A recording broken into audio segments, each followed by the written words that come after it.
Oi, gente, tudo bem com vocês? Eu sou a Bianca. E eu sou Moisés. Estamos aqui para mais um episódio da nossa série de devocionais sobre educação de filhos, baseados neste livro de David e Carol Sumer, 151, Reflexões sobre Educação de Filhos, Sabedoria Bíblica para alcançar o coração e transformar a trajetória do seu filho.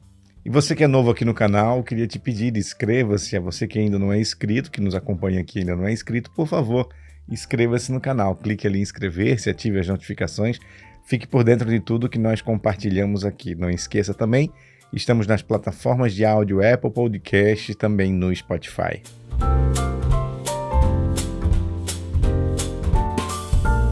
E hoje nós vamos para o episódio de número 33, que tem por título Herança do Senhor.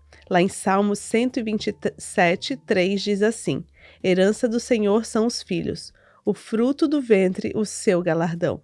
Então hoje nós viemos trazer um versículo, o autor nos traz esse versículo. Um versículo que a gente fala muito quando se fala de filhos, de criação de filhos, filhos como herança do Senhor. E hoje nós vamos falar um pouquinho como que o mundo tem visto os filhos, como que nós, como cristãos, temos que ver os nossos filhos, como a palavra de Deus diz. Filhos, herança do Senhor. Herança, você quando ouve essa palavra, você imagina bênção, você imagina coisas boas. Então não há como você pensar diferente dos filhos. E pense, você tem uma herança recebida de Deus. Filhos como herança de Deus. Filhos são geradores de bênção. Filhos são geradores de vida. São a vida que gera vida em nós. É como a gente tem falado aqui sempre, né? Filhos são nossas gerações futuras. Então o que o Mozo falou agora é a mais pura verdade. Nós geramos vida, que geram vidas e outras vidas, e assim vamos, né, transformando-os em pequenas imagens e semelhanças de Deus e passando adiante a nossa descendência. E como cristãos, como que a gente quer passar essa descendência? Com pessoas que têm o amor a Cristo, com pessoas que amam a Deus, com pessoas que temem a palavra dele. É assim que nós queremos as futuras gerações. Então, muitas vezes quando a gente fala dos filhos, às vezes como mães e pais, estamos comentando uma com as outras, conversando, e a gente pensa, hoje meu filho deixou isso jogado, hoje o meu filho não fechou a porta da geladeira, hoje meu filho foi botar um leite no copo, derramou ele todo, hoje o filho não acordou direito para ir para a escola, não acordou na hora que a gente chamou, não acordou de bom humor. Às vezes o que nós nos referimos aos nossos filhos é sempre em tom de reclamação. Não vou dizer que isso é certo ou isso é errado, às vezes a gente está fazendo um comentário, mas devemos nos policiar com relação a isso. Lembrando sempre que a nossa palavra tem poder. E filhos, essa semana eu assisti a um vídeo do Marcos Fiangers que falava justamente sobre isso. Entenda, esse é o período da casa bagunçada, esse é o período dos brinquedos no chão, esse é o período da roupa pendurada no cesto, da toalha molhada em cima da cama. Porque chegará um momento que tudo isso vai acabar.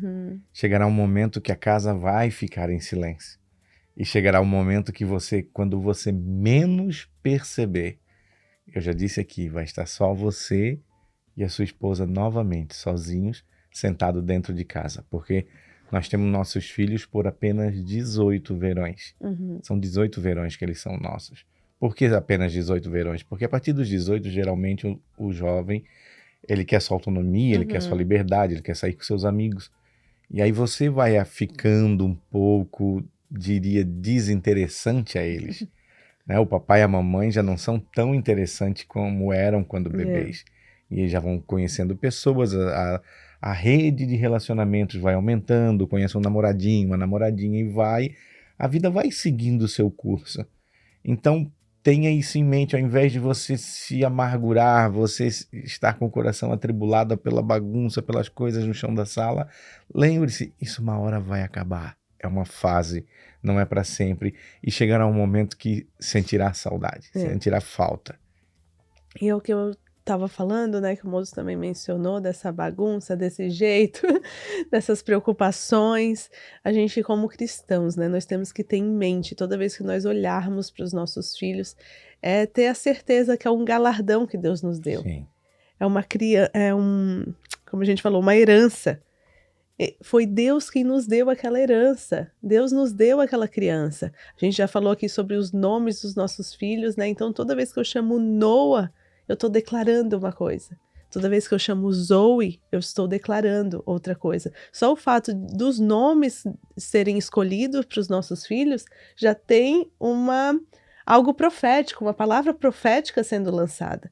Então, quando a gente olha para eles, não é somente uma criança de 6 anos, uma criança de 5 anos que faz bagunça e que me deixa de cabelo em pé, que exige de mim, né, dia e noite, noite e dia. Hoje nós estávamos comentando sobre isso, como a nossa vida é inserida na rotina deles, nas prioridades deles, nos afazeres deles, e depois, com os tempos antes e depois, que nós temos que avaliar as nossas rotinas. Hoje, para estar aqui com vocês, precisou de uma estrutura para as crianças não estarem aqui, né? Precisou eles estarem com a minha mãe.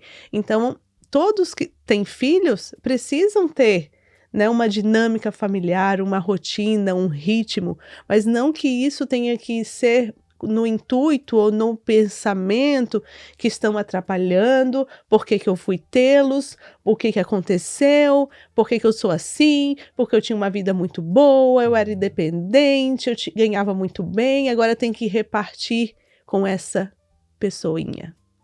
Infelizmente, é o pensamento de muitos atualmente. Que aquela criança não é nada. Hoje tem se falado muito de aborto. E é exatamente isso. Você não dá valor. Você não tá nem aí. É o cúmulo do egocentrismo, né? E do egoísmo, eu creio, na questão do aborto. Você não, abrangendo até mais, não apenas na questão do aborto, mas partindo também para a questão dos casais que casam, é uma tendência nos dias de hoje, casais não terem filhos, viverem suas vidas profissionais, viajar, sair, viverem suas vidas livres, como eles usam o termo, livres, e não quererem ter filhos. E o que é mais incrível, a gente vê isso no meio cristão também, de cristãos adotando essa filosofia de vida, de não quererem ter filhos. Isso vai contra o princípio de Deus, já lá no início, no Gênesis. Crescer e multiplicar, e encher a terra. É isso que é a função nossa como cristão, é ter os filhos, é criar filhos, torná-los discípulos de Jesus através de nós. Não, a Paulo disse na Bíblia, ele não disse assim, ó, sede seguidores, imitadores de Cristo. Ele disse, não, sede meus imitadores como eu sou de Cristo. Ele tinha tanta certeza no legado que ele carregava que ele dizia, imitem a mim, porque eu estou imitando a Cristo. Será se você hoje que está assistindo a gente, está acompanhando, você pode dizer para os seus filhos, ei, meu filho, seja igual ao papai. Seja igual à mamãe, que o papai e a mamãe são iguais a Cristo. Ou o seu filho vê você praticando coisas que não deve praticar, mentindo, brigando, agredindo a mamãe, sabe? Falando mal dos outros. Será se você tem essa capacidade de dizer isso? Filho, seja igual ao papai, porque o papai é igual a Cristo. Seja meu imitador, porque eu sou imitador de Cristo. Infelizmente, a gente vive numa hipocrisia. É difícil falar isso. Às vezes, mas a gente quer que os nossos filhos sejam melhores que a gente, sejam mais do que a gente, mas a gente tem que dar o mínimo, a base, o fundamento, ele tem que estar bem formado para que ele possa crescer dentro dessa base, senão ele não vai conseguir ser melhor do que a gente, não, se ele for igual a gente, já vai ser lucro, né? E se tiver alguma coisa alguma negligência, algum abuso, algo que venha tratar com muita dificuldade assim, o coração dele, ele vai ser ainda menor do que os pais. Sim. Então nós temos que observar muito as nossas dinâmicas. Então a gente fez até uma postagem sobre isso, né? Por que a nossa geração está tão relutante em ter filhos? O porquê isso está acontecendo? Né? Uma filosofia deste mundo, como a gente falou, o mundo jaz do maligno, então é uma filosofia mundana, é uma agenda mesmo que nós estamos vivendo, que as pessoas preferem ter pets do que terem filhos. Né? Estão tratando os pets como filhos, só que o pet fica sozinho em casa, né? Daqui a algum tempinho morre também, Né? Então você não vai ter aquela vida abundante, porque viver em Cristo é ter uma vida abundante. Quando a gente fala de abundância, a gente fala de transformar pessoas, de viver vida. E eu creio, assim como Paulo diz também, que a maternidade é uma transformação. E assim eu vejo, quando eu me tornei mãe, eu creio que o Moço também, quando se tornou pai, assim como todos que estão nos vendo, a gente vê a nossa vida sendo transformada. As prioridades mudam, há uma inversão de valores. Existem pessoas que são totalmente diferentes, seguem a sua vida normalmente, eles na frente de tudo, nem aí para os filhos. Tudo bem, é uma decisão deles. Mas nós, eu e a Bianca, como pais, houve uma reorganização nas prioridades. Tudo é pensado neles. A gente aqui nos Estados Unidos, como a gente já mencionou, trabalha bastante. Nós temos um daycare em casa e eu trabalho fora. Então saio cedo, chego um pouco tarde. Aos finais de semana a gente procura priorizar eles. E é quase toda semana que durante a semana eu e a Bianca nos comunicamos o que nós vamos fazer final de semana com as crianças. Semana passada teve um evento aqui num ginásio que era um parque de dinossauros. Já nos organizamos, compramos ingressos. Sábado estávamos lá com eles, passeando, vendo, ficaram felizes, gerando memórias no coração deles, né? Momentos em família, para que eles possam brincar, para que eles possam socializar com outras crianças, estar conosco. Saímos para comer depois. Então foi um sábado muito agradável. Por quê? Porque nós decidimos que esse momento, a prioridade é deles, sempre cuidando também para não nos perdermos como casal, que é o balanço é a chave de tudo. Nós vivemos uma geração de extremos. Infelizmente, os dias de hoje são dias de extremos. Você é extremo para um lado e você é extremo para o outro. Você perdeu o equilíbrio, sabe? A sabedoria de você manter o equilíbrio. Você priorizar os seus filhos, mas não se perder como casal. Você priorizar o casamento, mas não perder a criação dos filhos, porque é rápido. Essa semana eu me peguei olhando foto das crianças, assim, me deu uma saudade deles, bebês, novinhos. A Zoe já tá uma mocinha, o Noah já tá um mocinho, já na escola, já falando inglês. E às vezes já conversando entre eles, eu e a Bianca já não somos mais nem o foco da atenção deles. Então esse é o ponto de você achar esse balance, esse equilíbrio entre a vida do casal e os filhos. Mas lembrando que nessa primeira infância, a prioridade precisa ser eles. Isso, é o que a gente fala assim, né? Eu ia falar numa coisa, a gente já foi para outra, então vou mencionar o mapa sistêmico. Se você procurar aí no Google, existe uma coisa chamada mapa sistêmico. Quando a gente olha isso, a gente vê lá 12 categorias em que a gente tem que olhar para a nossa vida. É a parte financeira, é a parte emocional, é a parte espiritual, é a parte dos parentes, que isso envolve pais e irmãos, é a parte do cônjuge, é a parte dos filhos, é a parte do profissional. Então são 12 categorias para você ter realmente uma vida equilibrada. Bianca, mas eu não consigo fazer tudo isso. Gente, a gente tem que se organizar.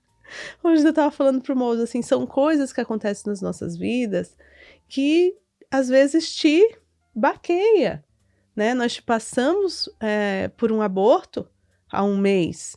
Então, nós acabamos dando um tempo aqui do nosso projeto, algumas coisas dentro de casa acabou ficando mais, né, estranhas, nós tivemos que dar foco nas crianças, que eles ficaram mais abalados. Depois do foco das crianças veio pra gente, o Moço ficou um pouco mais abalado, depois eu, e assim a gente vai vivendo. O aborto também é uma perda. Né? Não é muito falado sobre isso, não vou mencionar e destrinchar isso agora, mas são coisas às vezes que acontecem nas nossas vidas que todos os planos e projetos parece que pronto, agora foi tudo por água abaixo. Nós não vamos conseguir fazer mais, tudo que a gente tinha planejado, daí vem aquele desespero, vem aquele medo, como recomeçar, mas é isso, é um equilíbrio. Se agora a gente tinha que se cuidar um pouco, então tá bom, vamos parar as outras coisas pra gente se cuidar um pouco. Então assim tem que ter um equilíbrio, mas naturalmente esses 12 elementos eles têm que andar em harmonia. Não pode, tipo, o profissional tá lá em cima e o familiar tá lá embaixo.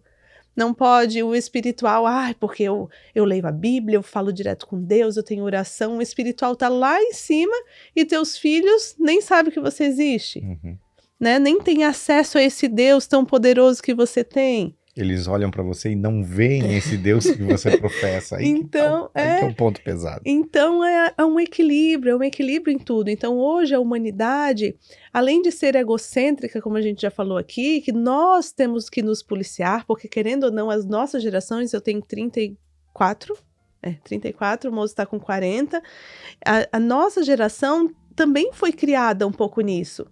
Eu começo a pensar assim no que eu pensava quando eu estava estudando, em época de faculdade, foi colocado na gente um pouco de feminismo, nas mulheres. Então, intrinsecamente, às vezes você se vê com os pensamentos um pouco estranhos. É que há uma associação da maternidade como fraqueza, às vezes, né? Um ponto fraco da mulher. Há na maternidade colocado um peso. Isso é óbvio que a mulher se sobrecarrega muito mais. O homem tem a relação sexual com a mulher, dali vem o filho, o homem segue a vida normalmente, é a mulher que vê o seu corpo transformado, é a mulher que vê os hormônios bombardeando o seu corpo, tem todo aquele peso de carregar um bebê por 9 meses, no final da gravidez, aquela barrigona pesada, dificuldade para respirar. Eu reconheço isso, que a carga é muito maior para a mulher. Na criação ainda é maior para a mãe, tudo. Mas é algo que o movimento, vamos dizer, o feminismo em si, ele tenta mostrar isso como algo ruim, quando na verdade é isso que torna a mulher especial. É isso que dá uma capacidade à mulher de gerar uma vida, coisa que o homem não tem. O homem não tem o poder. O homem tem o poder da concepção juntamente com a mulher. Mas de gerar, de nutrir, o homem não tem isso. Elas querem trazer uma igualdade, né, que não existe. Uma igualdade não É tem. Uma igualdade que não existe.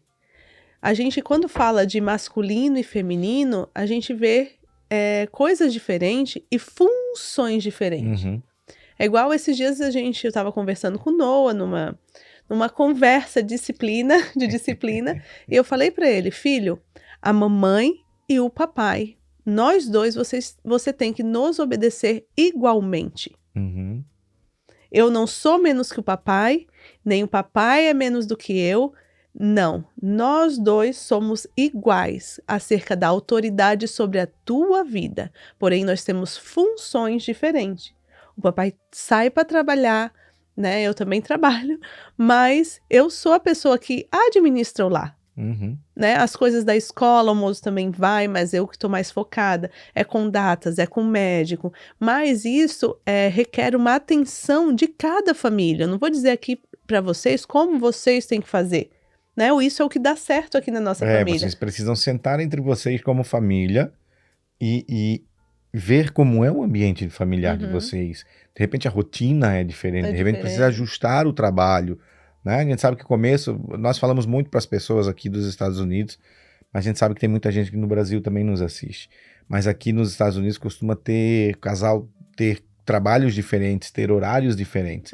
Então precisa sentar, conversar e ajustar isso para que chegue num denominador comum que seja bom para os filhos, para as crianças e para a família, para essa convivência.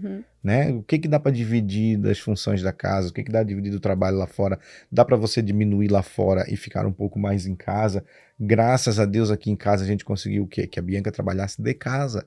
Então os nossos filhos tiveram o prazer de ter a mãe em casa, assim como eu tive, assim como foi importante para mim na minha primeira infância, a vida toda a mamãe tá dentro de casa, a mamãe tá chocando a gente ali em cima, graças a Deus os nossos filhos tiveram isso. Entendeu? Você em cima percebendo as coisas, já antecipando, quando eu chego em casa às vezes os problemas já estão resolvidos, que você já resolveu, eu só dou aquela reforçada. Até essa semana eu precisei falar com o Noah já tá crescendo, tá indo para 7 anos, então tá meio mocinho. Comigo ele ainda freia com a mãe, ele estava querendo meio que discutir já um pouquinho, então eu tive que ter uma conversa com ele. Sentei com ele e conversei de homem. Eu disse, olha, não adianta você dizer que ama o papai e desobedecer a mamãe, desrespeitar a mamãe. A mesma obediência que você tem para mim, você tem que ter para a mamãe. Gerando esse entendimento, né? E isso vai crescendo, gente. A maternidade, a gente estava conversando esses dias, eu estava conversando com uma amiga, e é realmente igual ao videogame. Eles vão crescendo, conforme a idade vai chegando, também a fase vai tendo que mudar. Escalonam, né? Então, nós, como pais, também temos que estudar e adquirindo conhecimento. Já tem uma gama aí que a gente conhece os nossos filhos, então já consegue trazer eles mais para perto, já consegue identificar. Eu já consegui descobrir no Noah o que aconteceu, por que ele estava agindo daquela forma, né? Como a gente comentou aqui, houve um episódio da nossa família que nós, né, sofremos todos juntos e ainda estamos cada um digerindo de uma forma, né, o acontecimento, e ele digeriu de uma forma diferente, eu talvez, né, a mãe é aquela culpa que nos carrega, né, que fica aqui sobre nossos ombros. A gente sempre já, como que eu posso melhorar, como que eu posso te ajudar, e eu sempre fui aquela pessoa que sempre tive o ouvido para eles, né. Tá, mas o que você está sentindo? O que você quer falar sobre isso? Só que eu comecei a observar que algumas das vezes, em vez de eu exercer a minha autoridade, eu estava dando muito espaço para ele se explicar, né? E eu daí acabava perdendo um pouco do sentido daquela explicação, daquela conversa, de onde exercer a minha autoridade, porque tem coisas que são primordiais, tem coisas que eles têm que fazer. Hoje eles têm uma rotina, por exemplo, né? Vou dar aqui para vocês. Hoje eles têm uma rotina que eles têm que seguir. Hoje eles têm escola, hoje eles têm, né, que acorda cedo, creio que muitos pais assim. Tem o homework, que é o dever de casa para fazer, tem que deitar, tem que dormir no horário certo. Então, eles já estão grandinhos, isso aí a gente já tem que começar a passar para eles também irem começando a fazer sozinhos as coisas. Porém, essa mãe aqui que eu vos falo, né, sempre gostou de fazer tudo, sempre gostou de ter aquele momento, sempre gostou de ter um momento mais relaxado. Então, para mim também está sendo muito difícil adaptar a adaptação deles e minha também, que a gente vai nos moldando, nos adaptando. Então, quando começa a ser difícil para eles e difícil para o adulto também, nós, como os adultos, que temos que nos equilibrar para dizer para eles que está tudo certo e tudo bem, a gente vai conseguir passar por isso juntos. E se a criança começa a agir como o Noah tem agido por esses dias que, graças a Deus, já está mais resolvido, a gente tem que saber o quê? O que está acontecendo? Por que ele está agindo assim? Por que a gente está brigando entre aspas assim, né? Mas por que a gente está brigando tanto com ele? O que está acontecendo? Não é assim, nunca foi assim, é um menino tranquilo. Então, alguma coisa está acontecendo. Então, como que a gente consegue ter essa percepção? Com conexão. Se eu não conhecesse o filho que eu tenho dentro de casa, eu nunca iria chegar a essa conclusão. A raiz do problema. Então, quando a gente fala aqui de educação de filhos, sem conexão, você não consegue exercer a sua autoridade, a obediência não vai ser naturalmente, nada vai acontecer se você não tiver a conexão. Como o Mozo falou, eu tive essa experiência, né, maravilhosa, que foi uma coisa que, né, a gente priorizou e pediu para Deus, que era eu estar dentro de casa.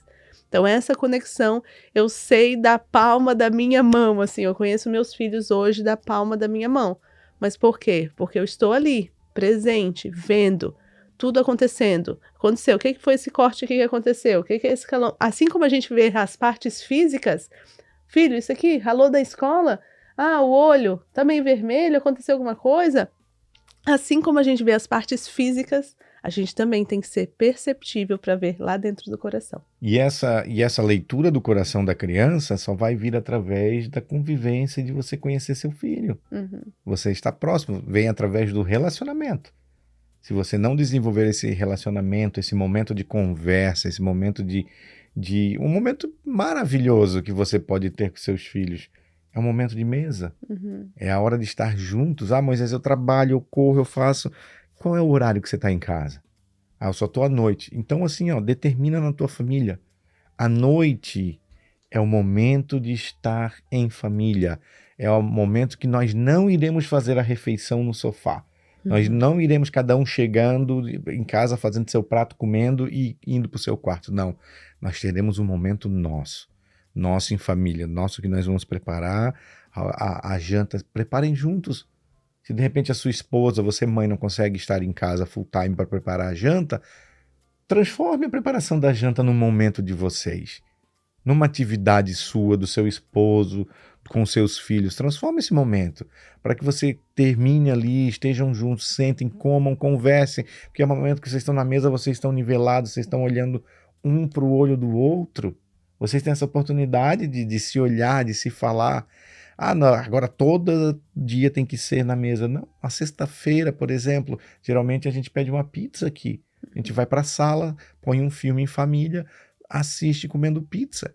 Então são atividades, não digo bobas, mas atividades assim simples, baratas, não são caras, do cotidiano e que marcam nossos filhos, marcam o coração deles de uma maneira incrível e vai gerando relacionamento, vai gerando intimidade, seu filho vai percebendo que pode contar com você, que pode conversar com você, e você também vai perceber quando algo não estiver bom com ele.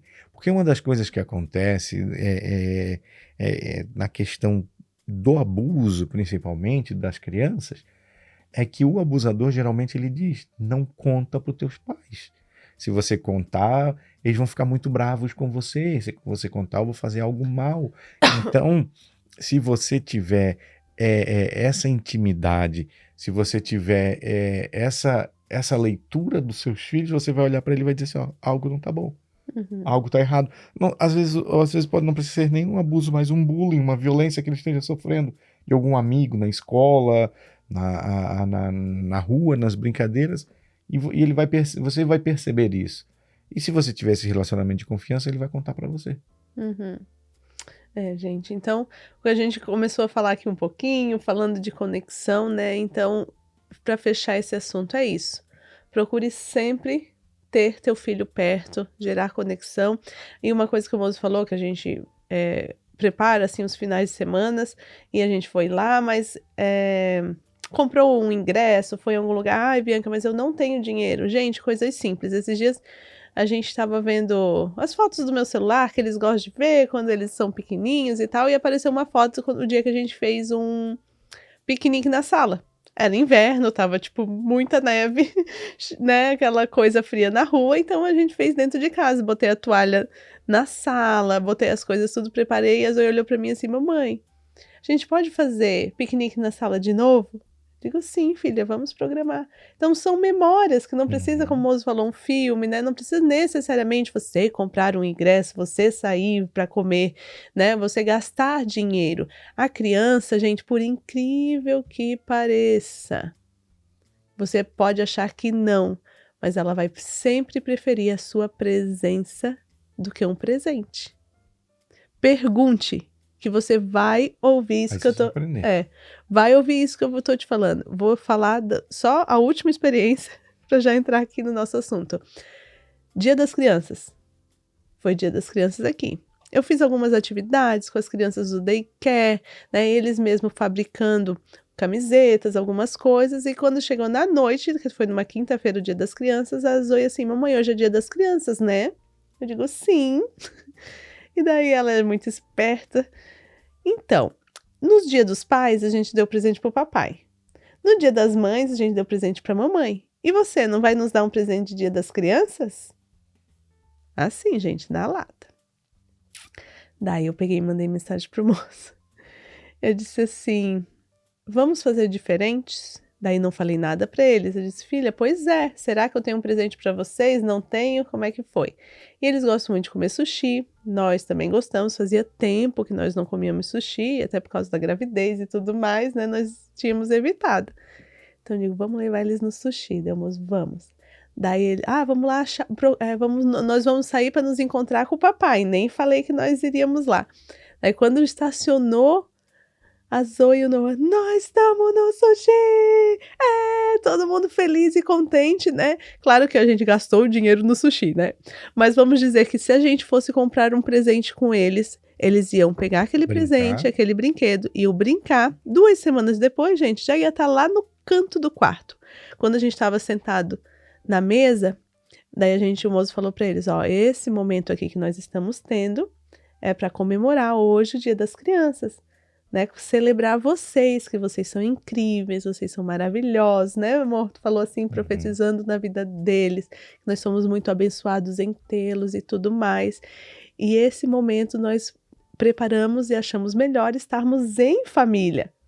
Não é melhor? O que eles responderam, amor? Que sim, né? Que sim. Que sim. Que eles preferiram o momento de nosso em família, todos juntos, do que ganhar um presente. Então, às vezes, a gente pensa que um presente vai satisfazer tudo. E o que eles querem é nós, o nosso tempo. Eles querem presença. Esse é o episódio 33, Herança do Senhor. Eu quero aqui agradecer, como a Bianca falou, como vocês viram no episódio passado, teve o anúncio da gravidez. Infelizmente, algumas semanas depois, a Bianca acabou sofrendo um aborto.